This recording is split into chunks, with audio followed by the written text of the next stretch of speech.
I'm Joelle Dietrich. I teach digital art here at Davidson, and I've had the privilege of working with Julia. We've had 3 classes together, 2 this semester, which is very exciting, and I'm really proud of the work that she's put together here. So she's going to talk a little bit about the work briefly, and then answer a few questions, and then if you have additional questions, she'll be around to answer those. Awesome. Thank you, Joelle. Yeah, of course. Thank you.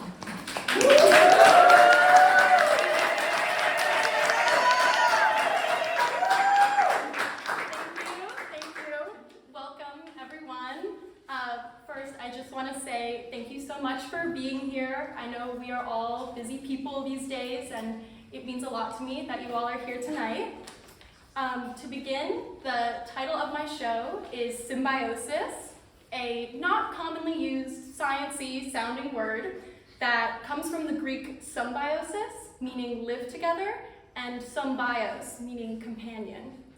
In 1879, German scientist and founder of plant pathology Heinrich Anton de Berry defined it as the living together of unlike organisms. I used this as my title because, in a nutshell, my work to me is about the ever-evolving relationship between nature and the contemporary world, or as I like to refer to it, meta-modernity. I want my works to make us wonder, make us think about what we stand to learn from the earth around us, what we have been so distracted by, so stressed about, that we have looked over something meaningful and beautiful right in front of us. Some other questions that lead my art making are, what do we owe to each other? What do we owe to the earth, to nature?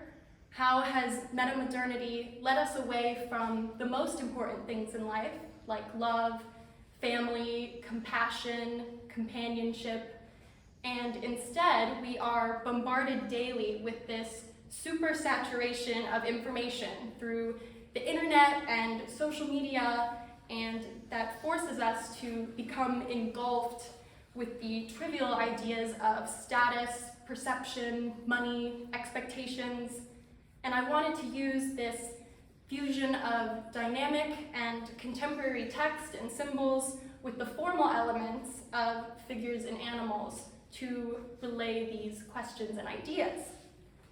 So in my junior year in the fall, I studied abroad in Florence, Italy, which was beautiful and wonderful, and my art is very inspired by my time there.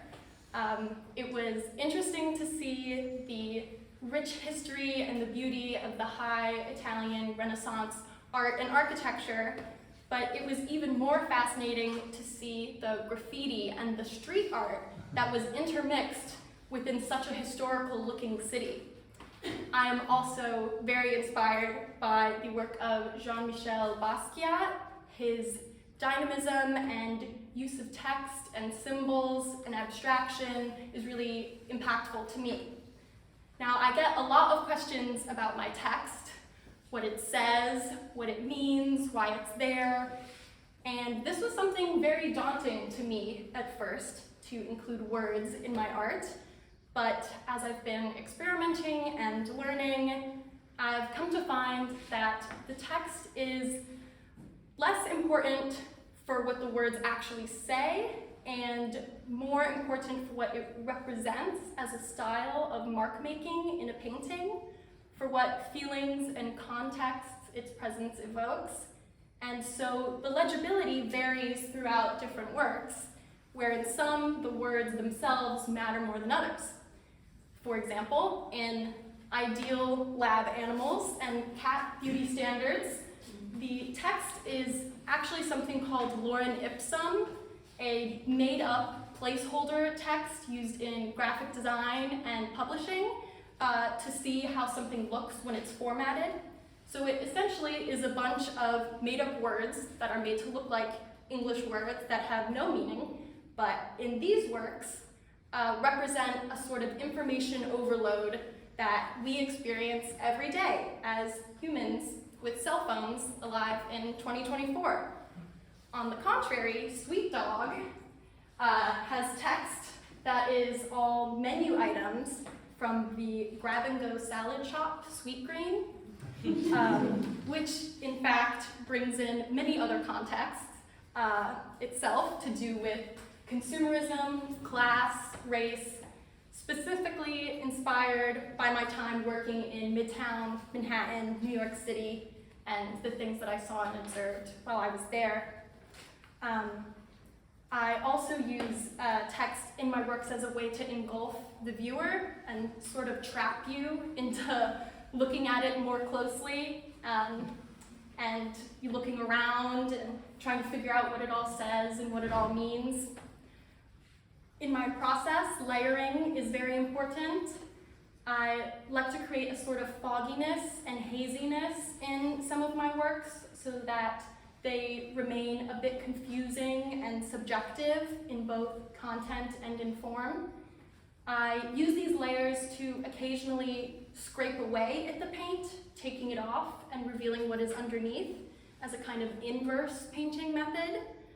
Overall, I want this method in my works to convey how the animals are both emerging from and in some instances fighting against this information and technology overloaded environments. So, thank you everyone for coming.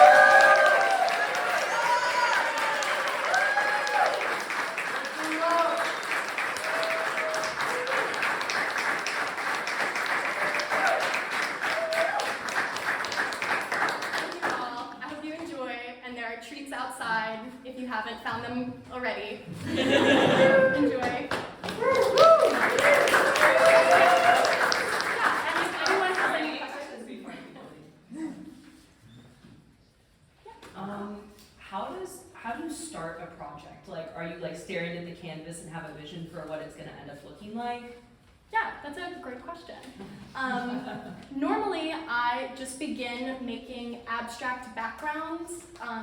Again, layering is something that I do a lot, so I like to have multiple works going at the same time, where one will be on its first and second layer, another I'll work on, it's like on its third and fourth layer, and it's not until a few layers in I decide what figure or what animal I'm going to put in that space.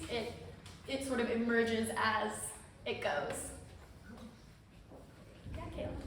So on the topic of layering, I noticed that a lot of your paintings have like words written over the animals or like colored paint over the animals. And for me, I could imagine that that might feel kind of difficult, in a way obscuring like something that's more, I guess, perfectionist in terms of like the outline of an animal. So can you talk about the process of layering and how it feels to paint over something that you've already painted? Yeah, no, I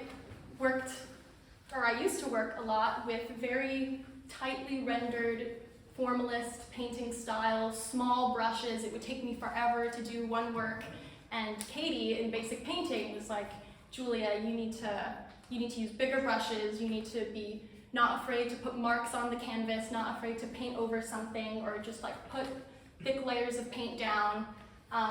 So it was a process to be able to paint over a very carefully rendered animal or face or figure, but I think that also was part of what led me to wanting to make works like this, because it's not only the result, but the sort of personal journey that I go through when I make each of my works as well. Yeah, sure. Can you talk about that one where it was the only one with like a human form in that, and whether you think it's like saying similar things as the other pieces? Or, yeah, I think the human figure one evokes a bit more of that formalist art rendering that I saw a lot of in Italy and in Europe. That image in particular, I actually took from an online shopping website that I was listening to this song at the time, April 1993. It's a song by the band Sublime. If you guys know it, it's a really good song. Somebody likes it. But I was listening to that, which is this like radical like protest music, as I was like scrolling through like online shopping on my laptop, and I was just thinking about these two things kind of butting heads with each other in that context of what my belief systems are and what my actions are, and how in contemporary times we can be true to our core values and our core beliefs when it's been made kind of hard to stick to that all the time. So that's another struggle that was emerging in that one. Yeah, Elias? When you paint animals, do you paint them from memory, imagination, or realism? Oh, from photos. It's really hard to paint from memory, I've learned. You think you know what something looks like, but then when you really have to draw it out or paint it out, you learn that you don't know what anything looks like, and then you should just look at a photo. Yeah. Yeah, I was really enjoying specifically kind of seeing the contrast between board and canvas, Mhm. and I was wondering if you had anything that you wanted to share about like the first piece that you chose to switch over to on board instead. Mhm. Yeah, that's also a great question. I switched to the wooden boards because I started getting really into the scraping away layers, and on the canvases sometimes I'm afraid that I'm going to break through it, and so with the board there wasn't really that fear. I could carve into the wood if I wanted, and it just sort of freed up this space for like really getting in there and scraping things away and then putting more stuff on top and then scraping things away again.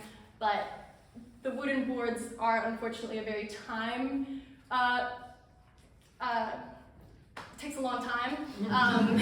You have to like sand both sides and then gesso both sides and wait for that to dry and then do all this whole thing. So for the sake of time and for the sake of having work in my show, I've switched to canvases, which work wonderfully as well.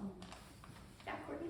I want to hear a little bit more about the color palette that you chose for all this. Yeah, I love using bright and fun and sometimes maybe girly colors. I know a lot of my inspiration, for example, Basquiat uses a lot of highly contrasting colors, but maybe not a lot of very highly saturated colors.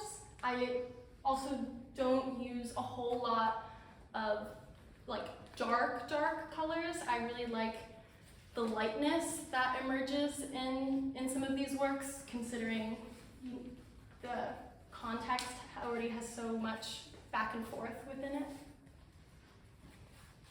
Yeah, Carolyn. I feel like your works are very tangible and like textural, but can you talk a little bit about the choice to use actual objects in this piece?